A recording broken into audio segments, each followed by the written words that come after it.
Hey everyone, welcome to Average Joe Preparedness. My name is Rick, and I'm an average Joe. Hey, we're back.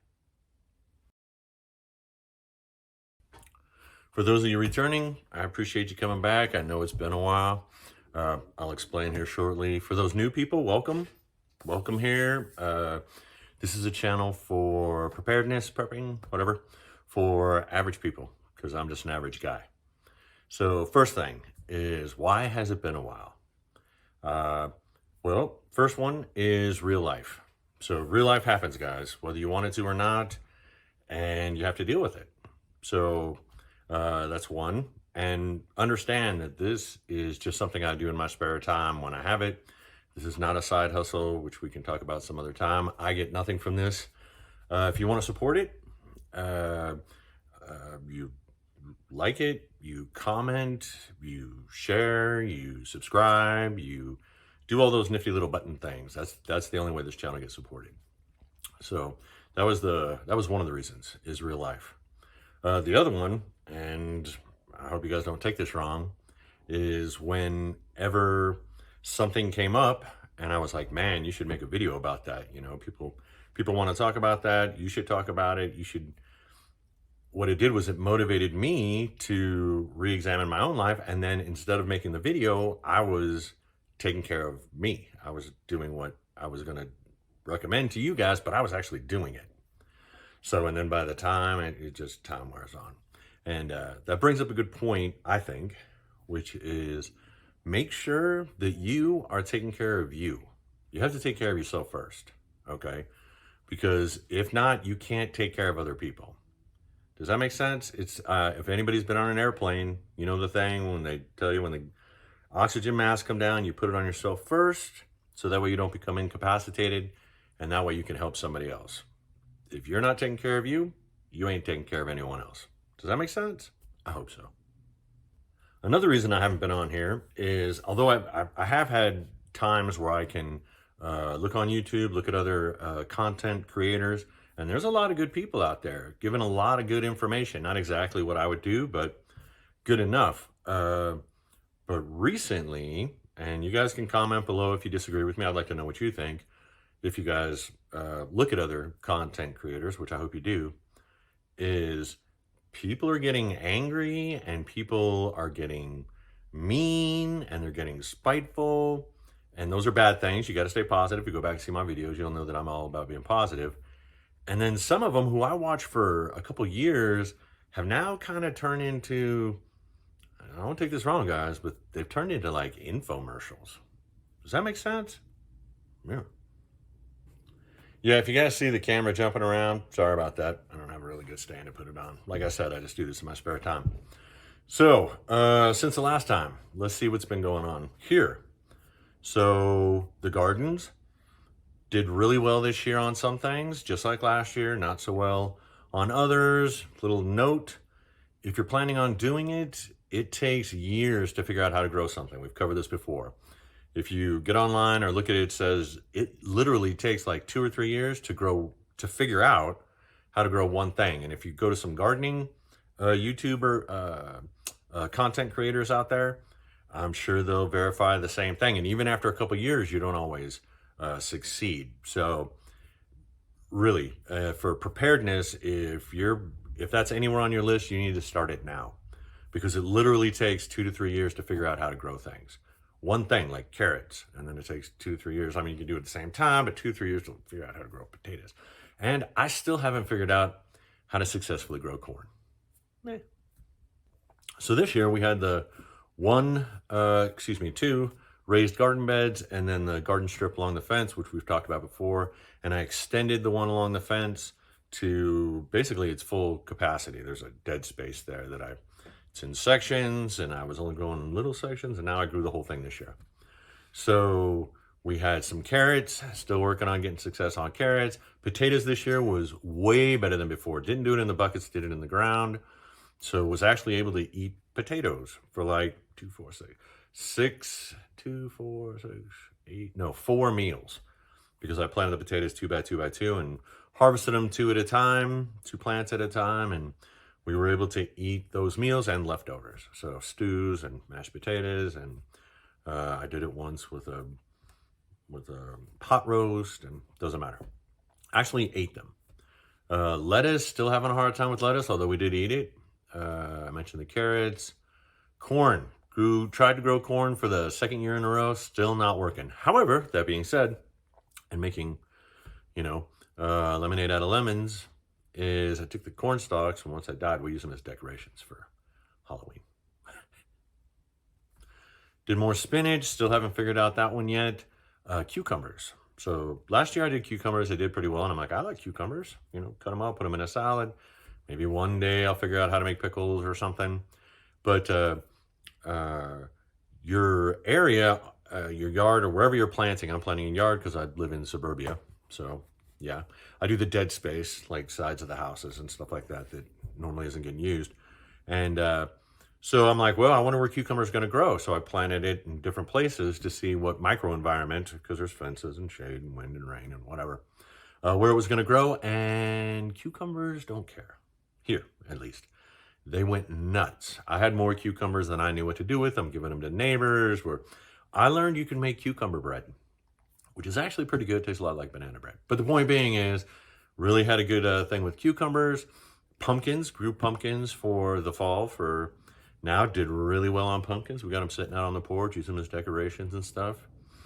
What else? Oh my God, so many pumpkins and so many cucumbers. Tomatoes.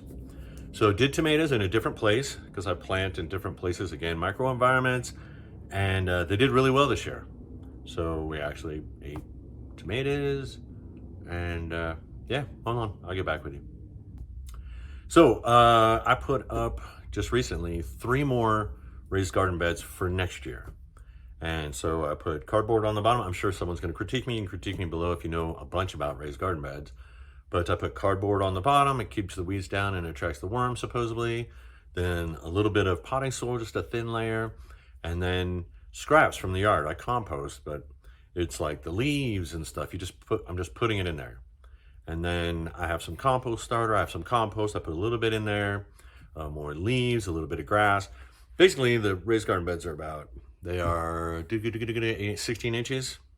And then not even, 4 to 6 inches of this. And I'm going to keep doing it. And then I water it to keep it kind of wet, because what I want is down at the bottom of these raised garden beds to have a lot of nutrients for next year. And we're going to see how that works.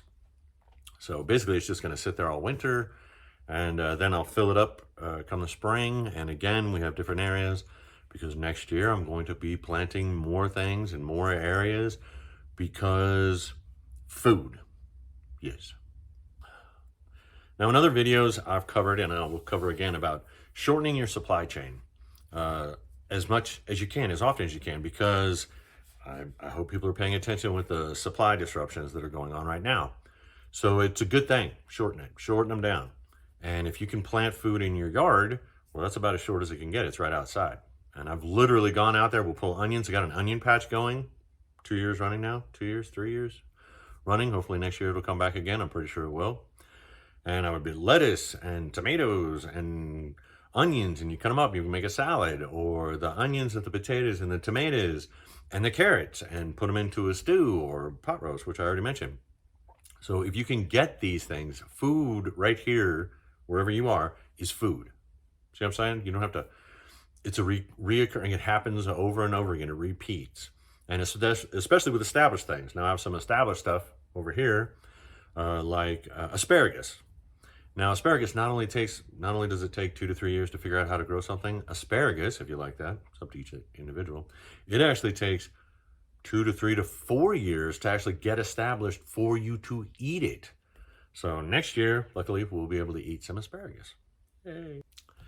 Now, a lot of content creators, they would be taking these things and then they'd be moving them into real world events. And a lot of times that turns into politics. I'm going to try to stay away from that. If you don't understand why you should be into preparedness, prepping yourself, getting yourself ready for life's contingencies, then I can't help you. So you can move on and go somewhere else. If you understand that, and then we can have a conversation as to why, and yes, we all know it, and things that I'm doing. Now, I'm not trying to tell you what to do. What I'm doing is, this is for average people. I'm letting you know what an average person can do and not just telling you I'm doing it. And so that way, success, failures, and you can be like, that's too much effort, whatever, that's up to you.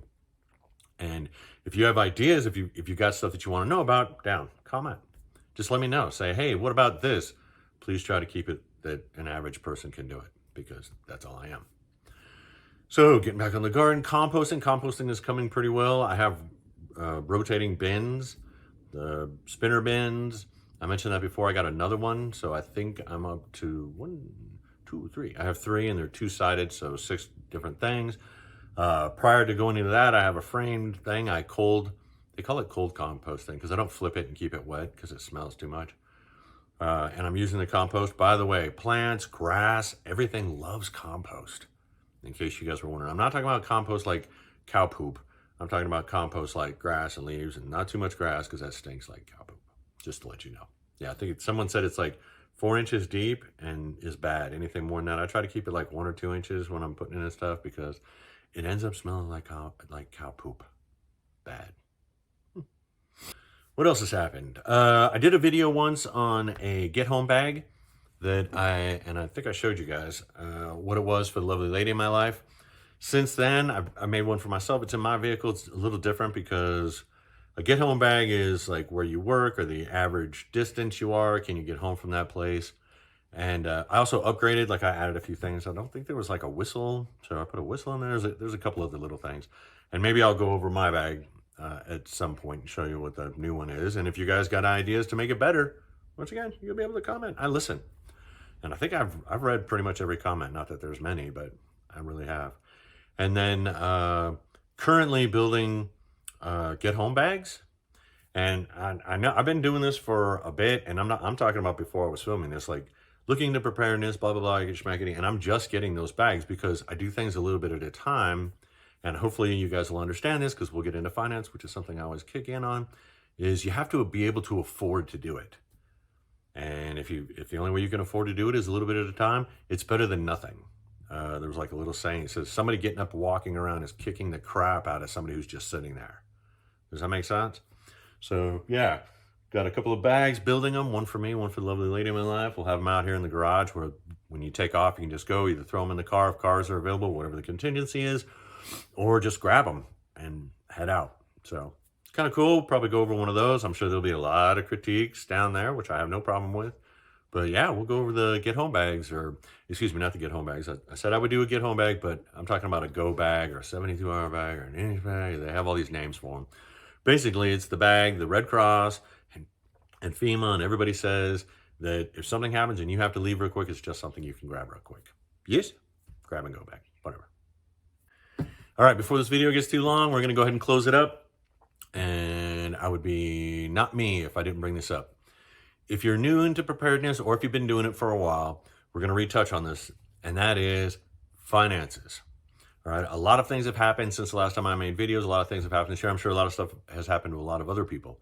However, we were able to deal with it fairly well because me and the lovely lady in my life, for years have been working on our finances. If you want to be into preparedness, which is basically being self-dependent, that's pretty much what it is being dependent on yourself. If you want to be dependent on yourself, you have to have your finances in order, because the more debt you incur, blah, blah, you are dependent on someone else. Does that make sense? You're dependent on the banks or whomever it is you're getting a loan through, where they can change things instantly. I don't know if you've been paying attention to the news. They're changing stuff when it comes to banks, but that's a different story. And some people say politics, so I'm not getting into it. The point being is you need, and when things happen in life, emergencies, you should have an emergency fund. I think the guy's name is Ramsey. You should go talk to him or watch his videos. He has a lot of good information. The point being is, I can't leave without talking about it again. Finances.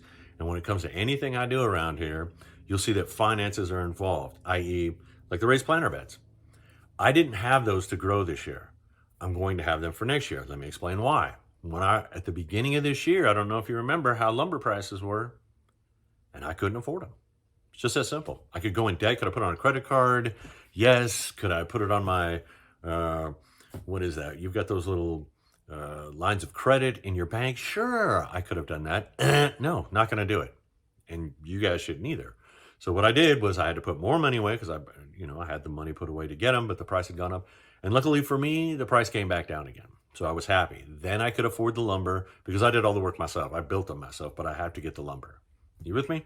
So anything I do, whether it comes to go bags, whether it comes to get home bags, my compost, whatever it is, when I have to purchase something, I pay cash for it. Does that make sense? You need to work on your finances. Don't get into debt to be prepared for things. Get out of debt to be prepared for things. Okay, I promised myself this wasn't going to be long. Hopefully I'll be able to get more videos in. We'll wait and see what happens. Again, it depends on life. So I don't know. Nobody knows what's going to happen. But in the meantime, I don't know what I used to say, but something along the lines of how I used to finish these videos was be positive and be prepared.